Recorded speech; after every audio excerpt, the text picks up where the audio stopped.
Assalamualaikum warahmatullahi wabarakatuh. Halo semuanya, saya Dea Dinova Fitrianti atau yang biasa dipanggil Dea. Saya merupakan mahasiswa jurusan akuntansi Fakultas Ekonomi dan Bisnis di Universitas Tanjung Pura Pontianak. Di sini saya akan menjelaskan mengenai implementasi Big Data di dalam akuntansi, perpajakan, dan proses audit. Pertama, di sini saya akan menjelaskan mengenai implementasi Big Data di dalam akuntansi. Nah, mengapa akuntansi itu membutuhkan Big Data? Itu karena Big Data ini merupakan alat atau platform yang analitik yang kompleks untuk secara efektif dan akurat mengidentifikasi potensi resiko yang dapat memicu penipuan pelaporan keuangan. Nah, menurut Rizet dan Wang 2017 halaman 104, Big Data ini diharapkan tumbuh lebih jauh.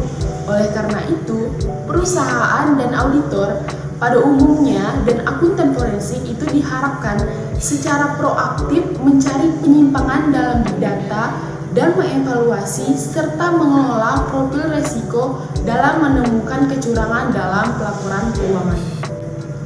Baiklah, untuk selanjutnya ada manfaat Big Data dalam bidang akuntansi dan keuangan. Manfaat Big Data dalam akuntansi sendiri itu adalah organisasi atau akuntan di sebuah organisasi dapat mengakses informasi transaksi dengan lebih cepat. Selain itu juga dapat bekerja dalam transaksi yang berskala besar. Unit lain di dalam organisasi yang membutuhkan data akuntansi itu juga dapat dengan mudah mengaksesnya secara real time. Untuk manfaat Big Data sendiri di dalam bidang keuangan, teknologi Big Data ini dapat mendorong perusahaan jasa keuangan untuk meningkatkan berbagai bidang data pelanggan, pengukuran risiko, ekspektasi pasar, dan efisiensi operasi. Selanjutnya, terdapat juga beberapa manfaat Big Data dalam bidang keuangan. Yang pertama, Big Data ini membuat lembaga keuangan tetap di jalurnya dengan kepuasan pelanggan.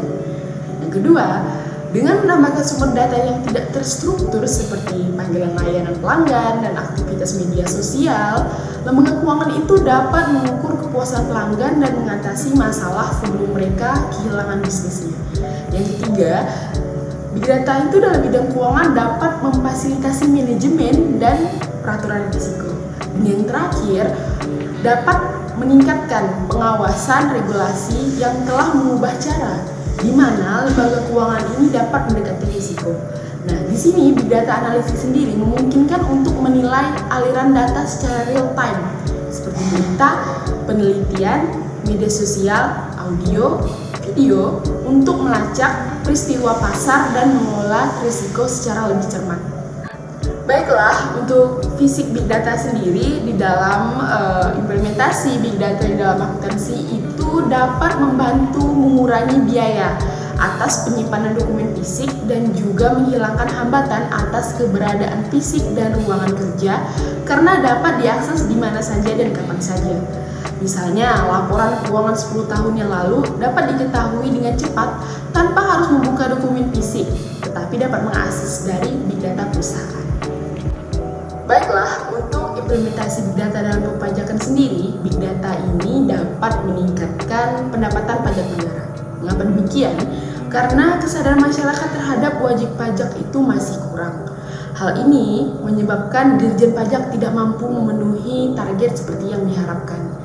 Nah, data yang bisa diambil dalam Big Data adalah jumlah kekayaan yang dimiliki, seperti akun rekening bank dan juga jenis pajak yang belum maupun yang sudah dibayar, semuanya akan bisa ditampilkan menjadi satu, sehingga Dirjen Pajak ini akan mudah dalam mengecek apakah wajib pajak tersebut sudah membayar pajak atau belum. Seperti yang kita ketahui bahwa dalam APBN di tahun 2015, pendapatan negara di tahun tersebut sebesar 1.793,6 triliun rupiah, di mana 67%-nya itu berasal dari pajak. Dengan jumlah yang sebanyak itu, sudah tentu penerimaan pajak menjadi tulang punggung pendapatan negara. Oleh karenanya diperlukan upaya yang maksimal agar penerimaan pajak ini dapat meningkat, yang salah satu diantaranya melalui kegiatan ekstensifikasi pajak. Kemudian, pemerintah sendiri pada dasarnya itu bisa menggunakan data yang dimiliki oleh perusahaan telekomunikasi, internet, dan toko online untuk mendapatkan data mengenai calon atau wajib pajaknya. Data tersebut bisa berupa data IP address, data lokasi pengguna HP, data transaksi, dan data lain-lainnya. Nah, berdasarkan data-data yang didapatkan pemerintah tadi, pemerintah itu dapat mengidentifikasi pola-pola ekonomi calon atau wajib pajaknya, seperti menggunakan data dari perusahaan telekomunikasi untuk mengetahui uang yang digunakan untuk membelanjakan pulsa, berapa persen dana tersebut dikeluarkan untuk membeli pulsa, dan berapa perbandingannya dengan masyarakat pada umumnya. Kemudian menggunakan data telekomunikasi untuk mengetahui posisi wajib pajak melalui ponselnya sepanjang tahun. Misalnya, mengetahui kemana saja wajib pajak melakukan aktivitasnya, apakah ke mall, tempat komersial, lebih banyak di rumah, atau berwisata ke berbagai tempat. Kemudian menggunakan data perusahaan telekomunikasi dan perusahaan hosting internet untuk mengetahui alamat website yang sering dikunjungi oleh wajib pajak. Apakah wajib pajak melakukan transaksi elektronik atau hal yang bersifat ekonomi lainnya. Kemudian menggunakan data dari toko online untuk mengetahui siapa saja yang berkunjung dan melakukan pembelian atau pembelanjaan di toko online tersebut, dan berapa banyak uang yang telah mereka keluarkan. Nah, dari data-data tersebut itu, pemerintah tentu akan mendapat informasi yang strategis mengenai siapa saja yang berpotensi untuk dijadikan wajib pajak atau terkait intensifikasi pajak. Karena boleh jadi selama ini banyak yang tidak tertangkap radar pemerintah karena calon wajib pajak itu menjalankan usaha secara informal, namun memiliki omset yang cukup besar. Atau boleh jadi laporan pajak dalam SPT itu rendah, tetapi sering berwisata di dalam maupun luar negeri. Dari data itu pula, pemerintah dapat melakukan pemeriksaan terhadap wajib pajak yang diyakini memiliki potensi pajak tinggi, tetapi melaporkan pajak dalam jumlah yang rendah. Nah, selanjutnya implementasi Big Data dalam proses audit. Dalam konteks audit laporan keuangan, auditor itu akan fokus pada transaksi keuangan, kemudian saldo keuangan, dan pengungkapan transaksi yang akan digunakan pada pelaporan keuangan dan asersi manajemen yang terkait. Dalam melakukan audit keuangan sendiri, auditor itu harus mengacu kepada standar audit yang berlaku, misalnya International Statement of Auditing atau ISAS. Nah, Big Data Analytics sendiri itu dapat membantu proses audit yang sesuai dengan standar ISAS, seperti yang pertama itu mengidentifikasi dan menilai risiko yang terkait dengan keputusan untuk menerima atau melanjutkan penugasan audit.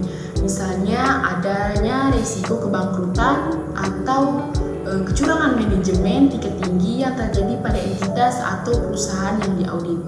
Kemudian yang kedua, mengidentifikasi dan menguji salah saji atau misstatement yang material yang ada pada laporan keuangan karena adanya fraud tadi, dan menguji fraud atas risiko yang ditemukan.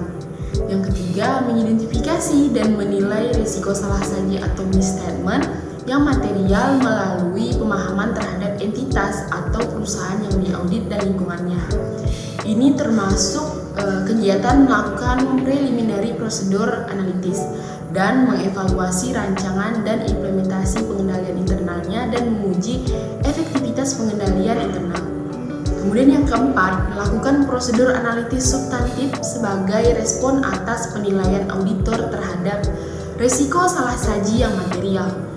Kemudian yang kelima, melakukan prosedur analitis ketika mendekati akhir dari proses audit untuk membantu auditor dalam menentukan kesimpulan yang menyeluruh tentang apakah laporan keuangan tersebut telah konsisten dengan pemahaman auditor terhadap entitas atau perusahaan yang diaudit. Terdapat beberapa hal yang perlu atau harus diperhatikan dalam penggunaan Big Data dalam proses audit. Yang pertama, agar penggunaan Big Data ini bisa sukses, maka dibutuhkan perubahan paradigma dari industri audit, seperti auditor, partner, dan kantor akuntan publiknya. Karena selama ini, proses audit mungkin membutuhkan data dalam ukuran yang tidak besar, dan datanya yang sudah rapi atau siap pakai, serta berfokus pada penyebabnya saja. Jika menggunakan Big Data, auditor itu akan cenderung menggunakan data yang tidak rapi atau tidak terstruktur, dan akan berfokus pada keterkaitan atau relevansi daripada penyebabnya. sejauh mana pendekatan ini akan diimplementasikan dalam audit oleh auditor akan berbeda-beda tergantung dari tahap auditnya. Kemudian yang kedua, volume big data memberikan tantangan yang signifikan terhadap proses perhitungan. Teknik analisis yang umum yang biasa digunakan pada proses audit itu tidak dapat diaplikasikan pada big data. Solusinya adalah apakah menggunakan teknik analisis yang simple yang membutuhkan proses perhitungan yang sederhana, atau memilih sebagian data yang dapat di-manage dengan analytical tool yang lebih kompleks. Ketiga, privasi merupakan isu yang potensial ketika big data digunakan. Ada kemungkinan pada proses analisis data dibutuhkan informasi klien yang bersifat non-public di luar dari informasi yang biasanya dapat dirilis ke auditor. Nah, jika auditor gagal mengidentifikasi error atau fraud, muncul risiko bahwa auditor akan memprediksi data tersebut. Namun, hal ini tidak menjadi masalah karena pada audit tradisional, auditor itu bekerja melalui sampel data, dan hal ini dapat dipahami jika secara statistik auditor itu gagal menemukan fraud atau error.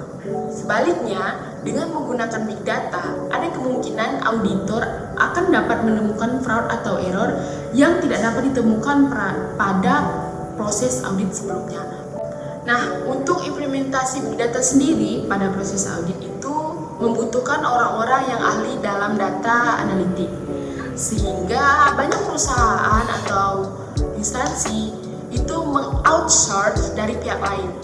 Profesi audit ini sendiri juga dapat meng-hire seseorang yang terlatih dan profesional dalam menggunakan big data analysis, atau bahkan menggunakan perusahaan provider penyedia jasa big data analytics.